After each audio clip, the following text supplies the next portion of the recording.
Selanjutnya di sini ada jurnal dari Maya Nurfitriyanti yang berjudul Peran Sekolah dalam Mencegah Bullying di Sekolah ditinjau dari Filsafat Etika tahun 2024.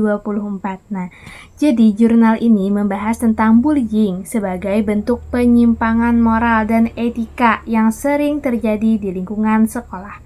Bullying ini muncul karena sosialisasi yang tidak sempurna, adaptasi yang buruk, serta kurangnya pengawasan sekolah atau kekerasan hanya merupakan permainan biasa antara siswa. Bentuk bullying itu meliputi kekerasan fisik, verbal, dan juga psikologis yang dapat menimbulkan trauma berkepanjangan bagi korban. Penelitian ini menekankan bahwa sekolah memiliki peran penting dalam mencegah bullying melalui pendidikan karakter, penanaman nilai moral, pengawasan guru, pemberian saksi kepada pelaku, serta membentuk rasa tanggung jawab siswa agar mampu menghormati norma dan etika dalam kehidupan sehari-hari. Nah, untuk yang kedua itu ada jurnal dari Nunuk Sulistrudatin yang berjudul Kasus Bullying dalam Kalangan Pelajar, Suatu Tindakan Kriminologi tahun 2015. Nah, jurnal ini mengkaji bullying dari sudut pandang kriminologi. Bullying dijelaskan sebagai tindakan intimidasi yang dilakukan secara fisik maupun psikologis terhadap individu yang lebih lemah dan biasanya terjadi secara berulang-ulang. Penulis menunjukkan bahwa kasus bullying itu di sekolah merupakan salah satu bentuk kekerasan yang paling banyak dilaporkan kepada KPAI. Bullying dapat berupa bentuk ejekan, ancaman, pengucilan sosial, hingga pelecehan seksual. Faktor penyebabnya itu meliputi lingkungan keluarga, sekolah, kelompok teman sebaya, budaya senioritas, dan lemahnya pengawasan lingkungan sekolah. Dampaknya itu tidak hanya dirasakan oleh korban dalam bentuk keseluruhan, tapi juga dalam bentuk stres, depresi, rendah diri, dan ketakutan, tetapi juga mempengaruhi iklim sekolah secara keseluruhan. Oleh karena itu, diperlukannya pendidikan moral, menegakkan aturan, serta kerjasama keluarga, sekolah, pemerintah untuk mencegah bullying ini. Yang ketiga, ada jurnal dari Nova Rinda Nurul Azizah dan teman-teman yang berjudul Perilaku Bullying pada Anak di Sekolah Dasar tahun 2024. Jurnal ini meneliti fenomena bullying pada siswa sekolah dasar. Hasil penelitian itu menunjukkan bahwa bullying banyak terjadi dalam bentuk verbal, fisik, dan non-verbal. Sebagaimana besar siswa pernah menjadi korban ataupun menyaksikan tindakan bullying di sekolah. Bullying memberikan dampak negatif terhadap kondisi psikologis, sosial, dan akademik siswa seperti kecemasan, depresi, menurunkan prestasi belajar, serta terganggunya hubungan sosial. Faktor penyebab bullying ini antara lain latar belakang sosial ekonomi, pengalaman kekerasan sebelumnya, dan kurangnya pengawasan lingkungan.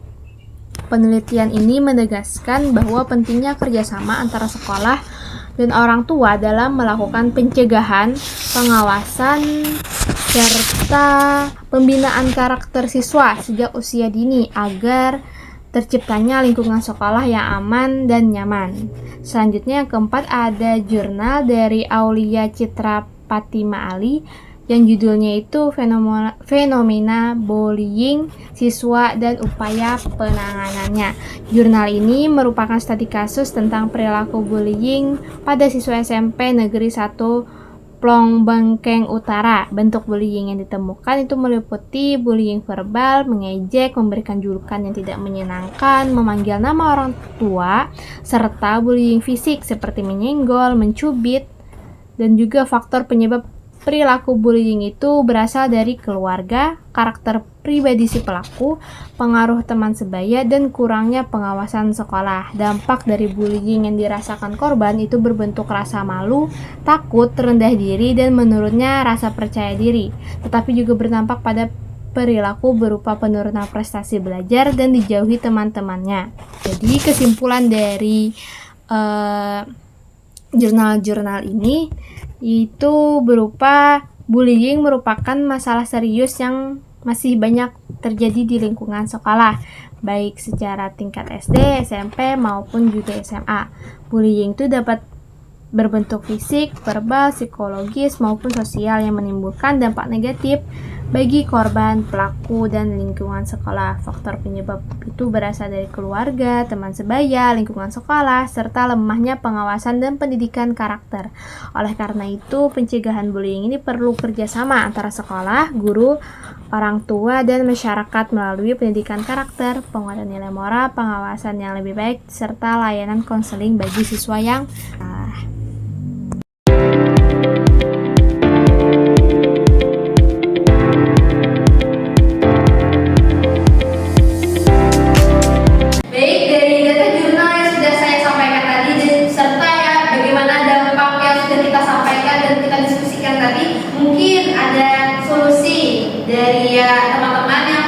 bagaimana seharusnya pihak sekolah ini lakukan demi menjaga kasus bullying tidak terjadi lagi di lingkungan sekolah. Ya, mungkin dari teman-teman ada yang ingin menyampaikan pendapatnya.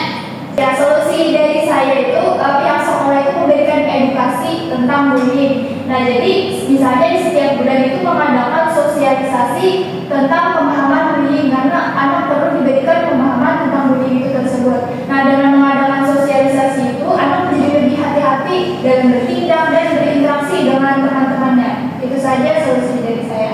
Oke, bagus. Edukasi yang dilakukan setiap bulan secara rutin ya. Ya, baik.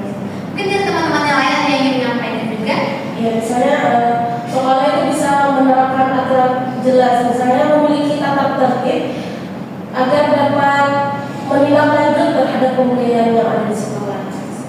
Berarti itu harus dari awal sekolah langsung membuat tata tertib yang jelas. Ya, membuat tata tertib. Dari teman-teman yang lain yang menanggapi juga bisa. Dan solusi untuk bullying ini juga kita memerlukan kerjasama antar orang tua. Jadi ketika anak sudah berada di rumah, orang tua bisa menanyakan bagaimana keseharian anak tersebut.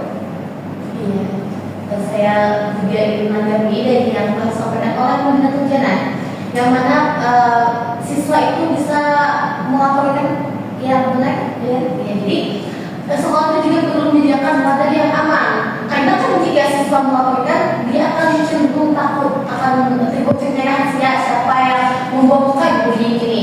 Otomatis kan dia akan merasa takut dan tidak berani melaporkan. Maka dari itu sekolah perlu menyediakan wadah yang aman bagi si pelapor. Ya, bagusnya dari manajemen terpelatih harus adanya koordinasi antara sekolah maupun pihak orang tua. Dari teman yang lain mungkin ada yang ingin menyampaikan juga. Ya, ada lagi dari saya.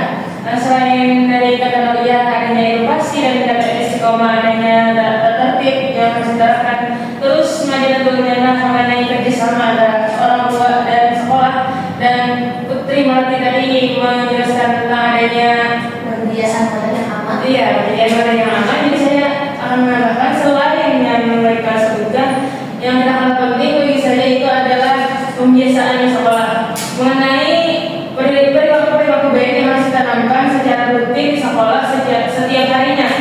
Itu bisa melalui keteladanan yang dibentuk dari gurunya sendiri yang mencontohkan sifat itu.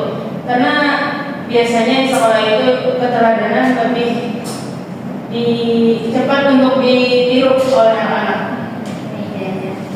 Seperti kita ketahui, guru sebagai teladan bagi siswa-siswanya.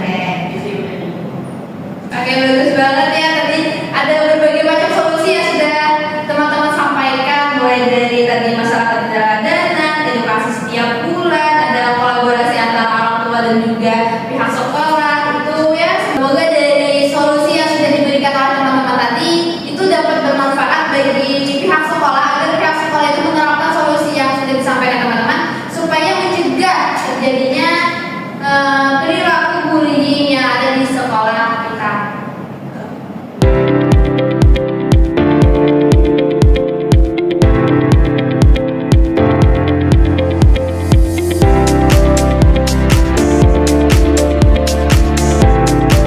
Baik, di sini kita sudah bersama narasumber kita, Bapak Fahru Raji, selaku salah satu guru di sekolahan.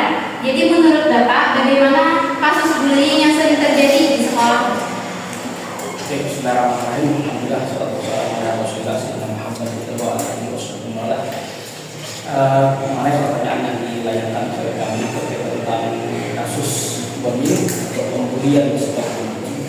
Pada dasarnya pertama pada korban bullying atau pembulian di sekolah tersebut perlu adanya interaksi sosial secara persuasif, secara lebih ketat lagi, utamanya dengan pendidikan. Jangankan di lembaga pendidikan saja, bahkan di lembaga sekolah, bahkan di lembaga sosial dan di tengah masyarakat banyak hal-hal yang terjadi. Namun perlu dipahami bersama terjadinya perilaku bullying ataupun korban atau pelaku dari pihak pembulian seperti ini. Pertama, kurangnya interaksi sosial dari orang-orang sekitar. Kalau dikaitkan dengan lembaga pendidikan, kurangnya edukasi daripada pendidik tersebut kepada peserta didik. Kalau kita kaitkan kepada hal-hal yang bersifat keagamaan, dalam hal ini sebenarnya sudah jauh-jauh hari Al-Quran memberikan informasi penting. Andai saja ayat ini dipahami sebenarnya. Nah, pertama Allah sampaikan di Al-Quran adalah yang berbunyi la yaskhar qaumun min qaumin asa yakuna khairan. Artinya jangan meremehkan yang merendahkan satu sama lain siapa saja. Barangkali bisa saja yang direndahkan atau yang dibully saat itu justru lebih baik. Namun fakta di lapangan justru orang-orang yang dibully jika ia memang bisa bertahan, ya sabar, justru kadang-kala di suatu saat yang akan datang korban tersebut kalau ia memang berlapang keadaan justru dia lebih sukses daripada orang-orang yang dibully. Oleh karena itu sudah sangat pastikan orang-orang yang memberikan pembulian kepada orang lain, satu sisi dia sudah menjatuhkan dirinya kepada posisi yang salah, dan itu bisa menghancurkan integritas dirinya, posisi dia sendiri nanti di masyarakat ataupun di masyarakat. Oleh karena itu dalam hal ini berpikirlah melakukan pembulian dalam bentuk apapun, baik verbal ataupun non verbal. Mungkin bisa dari